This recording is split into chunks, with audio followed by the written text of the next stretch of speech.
Astral Dreadnoughts exist for one reason: hubris.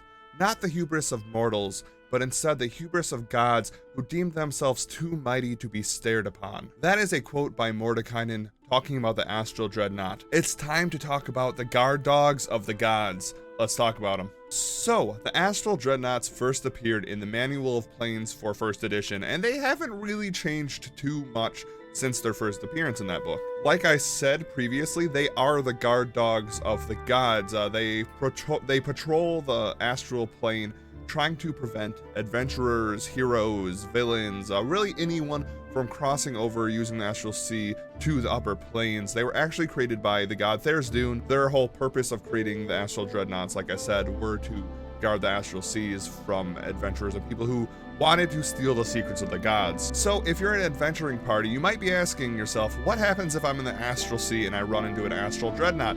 Well, the answer is kind of easy but hard in a way. It's going to be bad for you. This thing is a CR21 creature in 5th edition, so it is one of the higher level creatures. Along with that, it is a lot of hit points, and it has some really great fighting potential, so let's talk about that. First, its one large eye in the center of its head is actually, it's an eye, but it's also an anti-magic cone shooter beam thing. In a 150-foot cone, no magic can be cast in it, so if you are a sorcerer or wizard, or really any magic user in the astral plane, you run into these, boom, be ready to not be able to cast spells in this fight. Offensively, it is also a thing that is very terrifying. First of all, if it crits you, it can cut your silver cord.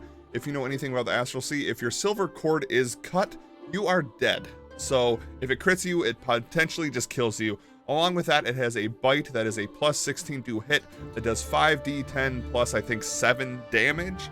And if that bite drops you to 0, this creature swallows you whole. On that note, Astral Dreadnoughts do not need to eat, sleep, or drink.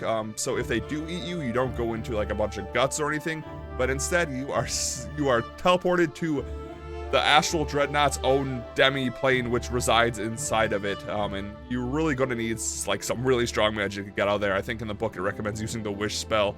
So hopefully you have a way of getting out, or hopefully your party defeats the Astral Dreadnought. So DMs, you might be asking yourself, how can I use an Astral Dreadnought in your game? Well, hey, I've come up with some ideas. First of all, your party is in the Astral Sea. They're trying to get to the upper planes, and the Astral Dreadnoughts are doing what the Astral Dreadnoughts are made to do, and that is they are guarding it. Another idea to use this in your game is maybe the party needs to steal the Astral Dreadnought's eye. And yeah, that's it. Have you ever used an Astral Dreadnought in your game? Are you planning on using one? What are your thoughts? Are there any other monsters you want me to cover in these quick guys? As always, thank you so much for watching, and I'll see you guys all next video. Be excellent to each other.